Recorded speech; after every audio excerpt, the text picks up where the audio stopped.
అప్పుడు విల్లు పట్టుకుని ఇలా నిలబడ్డాక ఒకసారి ఇలా చూసిందిట. భర్త ఉన్నాడు పక్కనే, చూసింది అని అడిగాను. సరదాగా ఉంది ఆయనకి. మా ఆవిడే యుద్ధం కూడా చేయగలదు అనమాట. వంకాయ ఎప్పుడు అట్టికే పచ్చడే అనుకున్నాను నేను, యుద్ధం కూడా చేస్తున్నాను అనమాట. కానీ అని కొంగు బలి బిగించావయ్యా. ఎప్పుడు ఆడవాళ్ళు పౌరుషంతో ఓ పని చేస్తున్నప్పుడు భర్త ఏం చేయాలంటే అనుభవం మీరు చెబుతున్న అందాన్ని పొగడాలి. బ్రహ్మాండంగా ఉన్నావు కానీ అంటే ఇంకో గంట కష్టపడి పనిచేస్తారు. ఇప్పుడు పనిచేయడమే కదా మనకు కావాలి. దీనికి ఇంత ఆర్భాటం చేయాలి అంటే ఆ పచ్చడి తగలబడుతుంది. నువ్వు చేసుకుంటావా? ఈ డ్రెస్లో కూడా ఎంత బాగున్నావయ్యా అంటే బ్రహ్మాండంగా చేస్తుంది ఆవిడ. ఏం పోయింది ఒక మాట, నష్టమా? అదే అన్నాడు కృష్ణుడు. అయ్యి బాబోయ్ ఎంత బాగున్నావు సత్య. ఇలా చూసి వరుజూచు అద్భుతమైన పద్యం రాస్తున్నాడు పోతన్న గారు. మీరు అదృష్టవంతులమ్మా. ఒకేసారి 2 రకాలుగా మనిషి చూపులు ఎలా ప్రసరింప చేయొచ్చు, ఒకేసారి అష్టావధానంలాగా 8 కార్యాలు ఎలా చేయొచ్చు, ఒకేసారి మనిషిలో ముఖంలో రకరకాల భావాలు ఎలా ప్రదర్శించవచ్చు, మనస్సుకి ఏది అంటకుండానే అద్వైత భావం ఈ పద్యంలో ఉంటుంది. కేవలం యుద్ధం కాదు ఇది. వరుజూచు నంప నలరింపన్ రోషరాగోదయా విరత బ్రోకటి మందహాసములతో వీరంబు శృంగారమున్ జరగన్ కన్నుల కెంపు సొంపు బరగన్ చండాస్త్ర సందోహమున్ సరసాలోక సమూహమున్ నెరపుచున్ చంద్రాస్య ఎలాగతిన్. అర్థంతో నిమిత్తం లేకుండా ఊరికే కూర్చుని పాడుకున్నా బాగుంటాయి ఈ పద్యాలు. అర్థం అక్కర్లేదు, ఉట్టిన పాడుకున్నా. నేను పాడినట్టుగా పాడుకోండి ఇంట్లో కూర్చుని అది చాలు, ఇంకేం అక్కర్లా. ఏమిటి ఆ పద్యాలు ఏమిటి, ఆ ఛందస్సులు ఏమిటి అక్కడ. పరుజూచున్ ముందు శత్రువుగా చూసి ఎవడవాడు ఇంకా దగ్గరికి రాడే అని అప్పటికే వణుకు పుట్టింది నరకాసురుడు. వెంటనే భర్తకేసి చూసింది. పరుజూచున్ వరుజూచు వేసేయమంటావా, నువ్వు చూసుకుంటావా అని అడగడానికి అనమాట. ఒకసారి పరుజూచున్ శత్రువు కేసు చూసింది, వెంటనే భర్తను చూసింది. ఇక్కడ 2 రకాల భావాలు ప్రకటిస్తున్నారు. సత్యభామ కళ్ళల్లో ప్రకటించిందమ్మా. అభినయం అంటే కళ్ళల్లో ఉండాలి. స్టేజీ అంతా గంతులు వేసేయకూడదు. పాట పాడేవాడు గంతులు వేయడం ఏంటండి? నేను ఈ స్టేజీ అంతా గంతులు వేస్తే ప్రవచనం ఏమవుతుందమ్మా? నేను ఇక్కడ చేయాల్సిందే వాచికాభినయం. నా మాటల్లోనే శృంగారం, క్రోధం, అన్ని రకాల నవరసాలు, బీభత్సం, కారుణ్యం అన్నీ కనిపించాలి. వాచికాభినయం అంటారు. అవసరం దాన్ని బట్టి చేతులు ఊగుతూనే ఉంటాయి. నేనేం పనిగట్టుకుని ఊపట్లేదు ఇక్కడ, అది సహజంగా జరుగుతుంది. అది ఇక్కడ కళ్ళల్లో భావాలు ప్రకటిస్తున్నాడు. నొంప నలరింపన్, నొంపడం వేరు, అలరింపడం వేరు. శత్రువుకు ఆ చూపు ఎలా కనపడిందంటే అయ్య బాబోయ్ చూపే ఎలాగే ఉంది, తూపు తీస్తే అది తూపు అంటే బాణం, అది తెలుగు భాష. చూపే ఎలా ఉంది, తూపు తీస్తే మనకి వీపు వాపే అనుకున్నాడు వాడే. ఆ చూపు అలా ఉంది. మరి శత్రువుకేసి చూపు అలాగే ఉండాలి కదా. భర్త పట్ల చూపు ఇతరుల పట్ల చూపు ఒకేలా ఉంటుందా అండి? భార్య పట్ల చూపు ఇతరుల పట్ల చూపు ఒకేలా ఉంటుందా? అలాగని కోప్పడక్కల. భార్యను చూసినప్పుడు కళ్ళల్లో కనిపించే శృంగారం ఇతరులను చూసినప్పుడు కలగకూడదు కదా, అక్కడ వేరే భావన ఉంటుంది. అంటే శత్రువు చూపు ఎలా కనపడుతుందంటే శత్రువుకి నొంప, అమ్మ బాబోయ్ చంపిస్తుందిరా బాబు, ఈయన ఎంత అందంగా ఉందో అంటున్నాడు. అలరింపన్, అది పోతున్నగా నొంప నలరింపన్. వాడికి నొచ్చుతున్నట్టుగా ఉంది, ఈయనకి అలరిస్తున్నట్టుగా ఉంది. అంతేకాదు రోషరాగోదయా విరత భ్రోకుటి మందహాసములతో ఒక భ్రుకుటి కనుబొమ్మ ముడిచింది. దాన్ని నరకాసురుడు చూశాడు. అయ్య బాబోయ్ ఎంత కోపమా, ఆడాళ్ళకి ఎంత కోపం ఉంటుందా, ఆడదే ఎలా ఉంది, దీని మొగుడు ఎలా ఉంటాడో. వాడికి అయిపోయింది ఉడికి. ఇక్కడ బీపీ మొదలైంది, 190 అయింది బీపీ. ఇక ఉన్నాడు వాడు. అది శత్రువును వణికించాల్సిన విధానం. కావ్యాలు చదివితే పిల్లల్లో పౌరుషం వస్తుందమ్మా. అపారమైన విశ్వాసంతో చెబుతున్న పోతన గారి భాగవతం పిల్లలకి నేర్పితే ఆత్మహత్య చేసుకోరండి. భగవద్భక్తితో ఉంటారండి ఎప్పుడు. గజేంద్ర మోక్షం, వామన చరిత్ర ఇలాంటి వాటిలో 10 పద్యాలు నేర్పండి. మీరు చదువుతూ ఉంటే వాళ్ళు అడుగుతారు. ఇందులో ఉన్నదంతా పౌరుషం. చచ్చిపోవడం ఏంటి? అసలు చచ్చిపోయే జన్మే ఉంది ఇక్కడ. ఒక కంటిలో రోషం, ఒక కంటిలో రాగం అంటే అనురాగం, ఒక కంటిలో కోపం కనపడుతోంది నరకాసురుడు కోసం, ఇంకో కంటిలో అనురాగం కనపడుతోంది. అప్పుడు రోషరాగోదయ అవిరత భ్రూకుటి మందహాసములతో కనుబొమ్మ ముడివడింది. అది నరకాసురుడికి. మందహాసం చిరునవ్వు నవ్వుతుంది. బాగుందా అని అడుగుతోంది కృష్ణుడు. కానీ అంటున్నాడు. అది భార్యాభర్త ప్రోత్సహించుకోవలసిన విధ. అందుకని రోషరాగోదయ విరత భ్రూకుటి మందహాసములతో వీరంబు శృంగారమున్ జరగన్. ఒక కంట్లో వీరరసం కనపడుతోంది నరకాసురుడు కోసం, ఇంకో కంట్లో శృంగార రసం కనపడుతోంది. ఇదంతా నీ మర్యాద నిలబెట్టడానికేనయ్యా, నువ్వు అలసిపోయావు కదా, భార్య కాస్త సాయం చెయ్యాలి కదా, అందుకని చేస్తున్నా. లేకపోతే నేనేదో పౌరుషం ప్రదర్శించి అహంకారం ప్రదర్శించట్లేదు స్వామి, నీ యందు నాకు ఎప్పుడూ ఉండే శృంగార భావనే ఉంది. ఆయనకి కళ్ళల్లో ఆ అభినయం జరుగుతోంది, వీడికి మాత్రం అక్కడ పుచ్చు రేగిపోతోంది. అక్కడ ఇంక యుద్ధం మొదలెడితే ఎలా ఉంటుందో, విల్లు పట్టుకుంటేనే ఎలా ఉంది ఆవిడ, బాణ వేస్తే ఎలా ఉంటుంది. రోషరాగోదయా విరత భ్రౌకటి మందహాసములతో వీరంబు శృంగారముం జరగన్. కన్నుల కెంపు సొంపు బరగన్. ఒక కంట్లో కెంపు ఉన్నట్టుగా ఎర్రగా కనపడుతుంది శత్రువు కోసం, ఇంకో కంట్లో సొంపు కనపడుతుంది, సుకుమారంగా కృష్ణుడిగా చూస్తోంది. చండాస్త్ర సందోహమున్ సరసాలోక సమూహమున్ నిరపుచున్ చంద్రాస్య ఎలాగతిన. ఒక్కొక్క బాణం ఇలాగ వేస్తూనే ఉంది. ఒక్కొక్క బాణం వేసినప్పుడు అలా బాగా వేసానా అంటుంది ఇక్కడ. ఆ ప్రోత్సాహం ఎప్పుడూ కావాలి. జీవన సమరంలో కూడా అంతే. భార్య ధర్మం కోసం పోరాడుతుంటే భర్త సమర్థించాలి. నీకు ఎందుకు లోపల కూర్చోమంటే కూర్చో, వరకు లోపల కూర్చోడానికి నువ్వు ఉన్నావు చాలు, ఆవిడ ఎందుకు ఎక్కడ పోరాడుతుంది, పోరాడిని, అది ధర్మం కోసం. భర్త పోరాడుతున్నా అంతే. స్వతంత్ర సమర యోధులందరూ ఎందుకు సమరంలో దూకారంటే వారికి కాదమ్మా, వారికంటే ముందు వారి తల్లులకి, భార్యలకి నమస్కారం చేయాలి. మనం ఆ మహాసాధ్వులకి నమస్కారం చేయాలి. వదిలిపెట్టారు. ప్రకాశం గారు అంటారు ఏమిటమ్మా, ప్రకాశం గారి భార్య ఎంత గొప్పది, కొన్ని కోట్ల రూపాయల ఆస్తి పట్టుకెళ్ళి స్వతంత్ర పత్రిక ధారపోసేసాడు ఆ పిచ్చి బ్రాహ్మణం. కోట్ల రూపాయలను ఆ రోజుల్లో ఆయనకు ఒక కేసు వాదిస్తే 1920లో ₹1,00,000 ఇచ్చేవారు ఒక కేసుకి. అంత లాయర్ ఆయన. గాంధీ గారు ఉపన్యాసం ఒక్కటి విని వదిలేశాడు అంతే, వెంటనే అక్కడే స్టేజ్ దగ్గరే కోడి తీసి పారేశాడు. అదవలాయర్ పని నాకు అక్కల, బ్రిటిష్ వాళ్ళ దగ్గర ఏమిటి, నేను స్వాతంత్రం వచ్చాం. మరి ఆయన చనిపోయే వరకు ఏ రోజైనా మళ్ళీ భోగం కోరాడండి, వైరాగ్యం తప్ప యోగం తప్ప, మహానుభావుడు. టంగుటూరు ప్రకాశం పేరు మన పిల్లలకి పెట్టుకోవద్దా, ప్రకాశం అని పెట్టకండి అమ్మ, టంగుటూరు ప్రకాశం అని పెట్టండి. అప్పుడే ఆ స్ఫూర్తి కలుగుతుంది. టంగుటూరు ప్రకాశం అంటే ఏదో లైటింగ్ అనుకుంటారు. టంగుటూరు ప్రకాశం అని పెట్టారు. అప్పుడు టంగుటూరు అంటే ఎవరైనా ఆయనండి ఎంతో త్యాగం చేశాడు. మరి వాళ్ళందరూ ఎలా చేయగలిగారు, భార్యల కారణంగానే కదా. వాళ్ళు కనుక చాలండి ఊరికే ఆస్తి అంతా ఎప్పటికే తగలబెట్టేశారంటే ఇంకేం చేస్తారమ్మా, అక్కర్లేదండి. సహధర్మచారిని ఒక మాట చెబుతా, సందర్భం వచ్చింది, ఈ మాట ఎక్కడా చెప్పాలి, ఇప్పుడు చెబుతాను. భార్యని జీవిత భాగస్వామి అంటారు, నాకు అదేదో బిజినెస్లా అనిపిస్తుంది. భాగస్వామి ఏమిటండి, పార్ట్నరా? ఆ మాట ఏమిటి, యథవ భాష, ఇంగ్లీష్ భాష. వాడు పార్ట్నర్ అన్నాడు, దానికి తెలుగు భాగస్వామి. వ్యాపారంలో భాగస్వామిలాగా భార్య భాగస్వామి. మన పవిత్ర హైందవ సంస్కృతిలో భార్యని సహధర్మచారిణి అంటారమ్మా, సహధర్మచారిణి. పార్ట్నర్ కాదు అంటే, ఆ పార్ట్నర్ అంటే ఆస్తులు పంచుకుంటారు ఇక్కడ, నీకు ఇది నాకు ఇది అని. అందుకే ఆ దృష్టి అలా ఉంది, నేను పార్ట్నర్ని, నా వాటా నాకు దక్కాలి అంటే. బిజినెస్లో పార్ట్నర్కి, జీవితంలో పార్ట్నర్కి లైఫ్ పార్ట్నర్. లైఫ్ ముక్కలైపోయిందా? లైఫ్ పార్ట్నర్ ఏంటండి, సహధర్మచారిణి. భర్తని ప్రాణనాథుడు, ప్రాణంతో సమానమైన వ్యక్తి. ప్రాణపతి హరిశ్చంద్ర అని సత్యహరిశ్చంద్ర నాటకంలో చంద్రమతి మాట ఉంటుంది. ప్రాణపతి అంటుంది ఆవిడ. మామూలుగా మహారాజా, నీ మహారాజువా కాటికా పర్వా నాకు అనవసరం అయ్యా, నా ప్రాణానికి నువ్వే ఆధారం, ప్రాణపతి హరిశ్చంద్ర అంటుంది. ప్రాణపతి భర్త అంటే, భార్య అంటే సహధర్మచారిణి. ధర్మం కోసం ఈ దాంపత్యం అంతా ఏదో లైంగిక బంధాల కోసం కాదు, ఇది డబ్బుల కోసం కాదు, ఇది గొప్పలు చెప్పుకోవడానికి కాదు. బంధువులందరిలో మనం ఇలా గొప్పలు చెప్పుకుని మా వాళ్ళందరిలో మా అంతెవరికీ లేదని ఏడవడానికి కాదు. ఇక్కడ సహధర్మచారిణి, ఎంత గొప్ప మాట అది.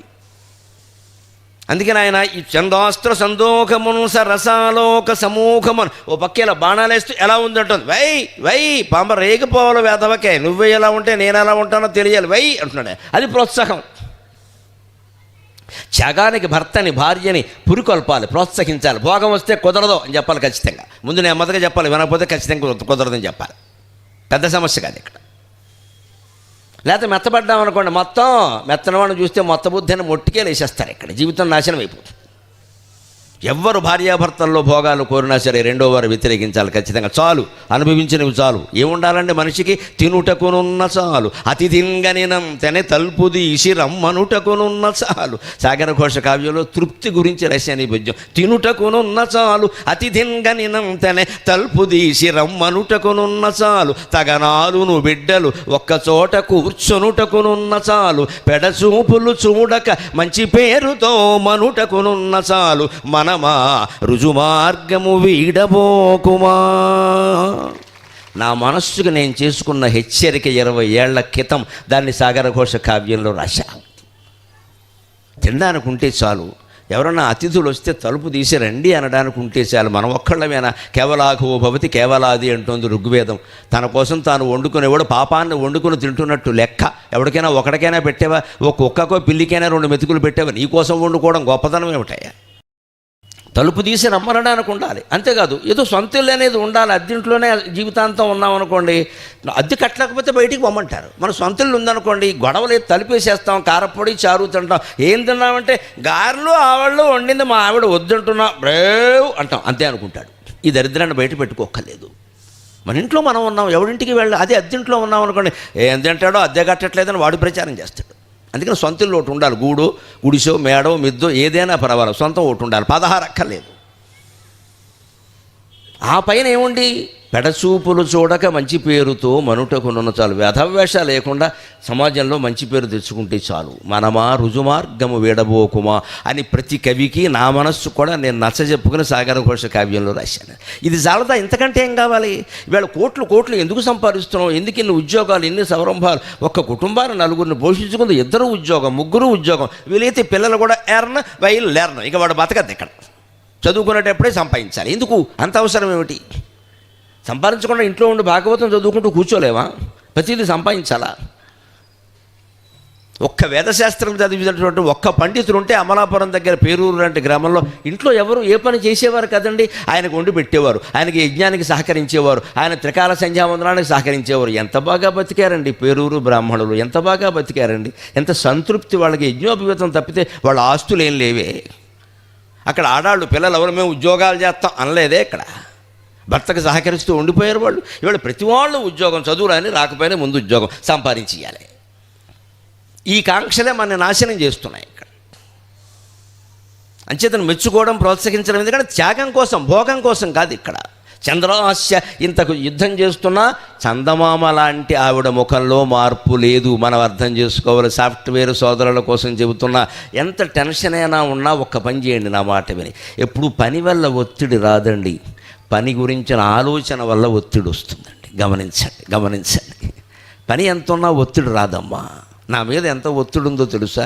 మీకు తెలియదు. పొద్దున్న నుంచి 9 నుంచి నేను 12 వరకు ఈ పద్యాలే, భాగవతం పద్యాలే చదువుతూ కూర్చున్నా. ఎందుకంటే ఎక్కడైనా మర్చిపోతానేమో. 66 ఏళ్ళు వయసు. నా బెంగ నాకుంది.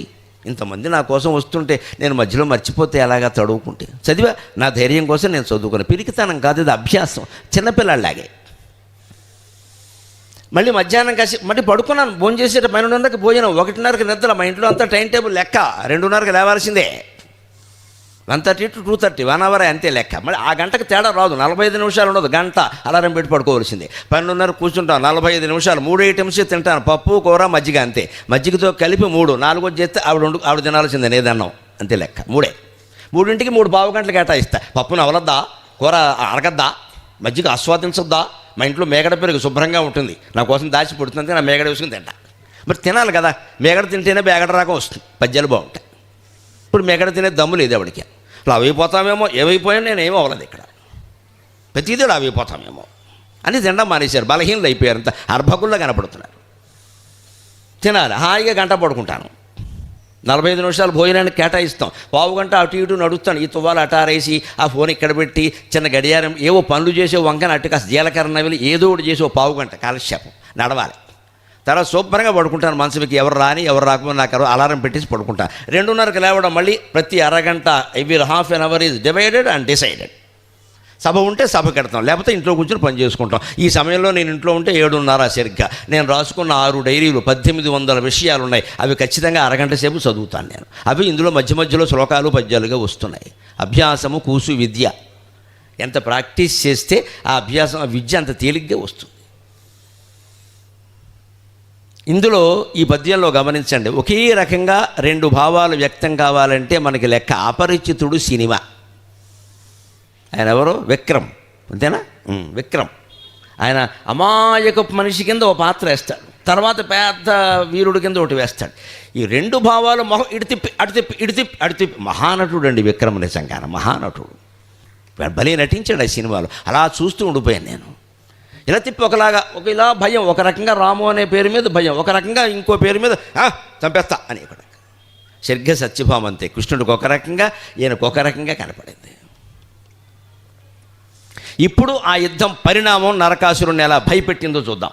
అలినీలాలక చూడనొప్పెసగే, చూడ్డానికి ఎంత అందంగా ఉందో అంత పరాక్రమంలో కూడా వర్ణిస్తాడు. ఇది కృష్ణుడి భావన.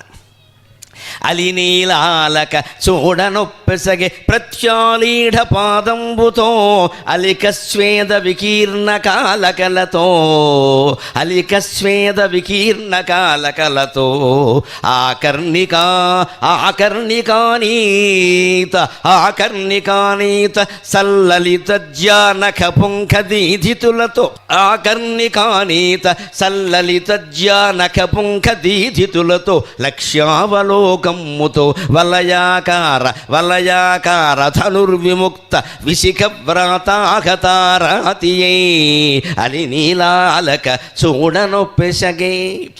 అలి అంటే తుమ్మెద, తుమ్మెదల రంగులో నల్లగా మెరుస్తున్న కురులు జడగలిగిన సత్యభామ ఆ జడని ముడివేసిందని నేను చెప్పుకున్నాం కదా. చూడనొప్పెసగే, ఎంత అందంగా ఉందో ఆ యుద్ధంలో కూడా. ఎలాగా? ప్రత్యాలీఢ పాదంబుతో.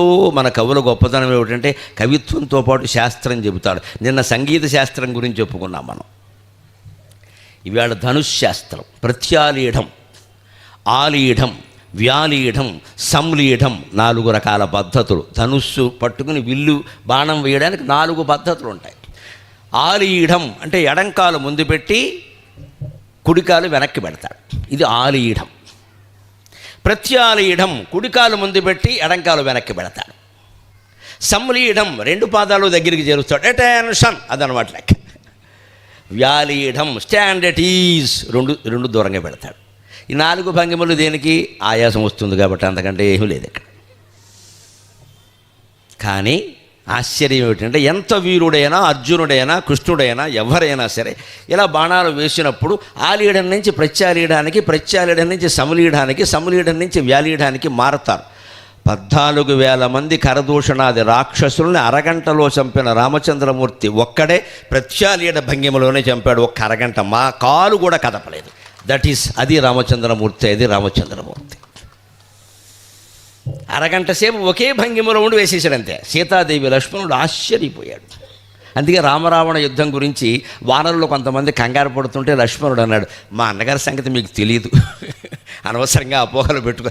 ఆయనకు మనం అవసరం లేదయ్యా, ఊరికి మనకు కూడా పుణ్యం దక్కాలని తీసుకొచ్చాడు ఆయన.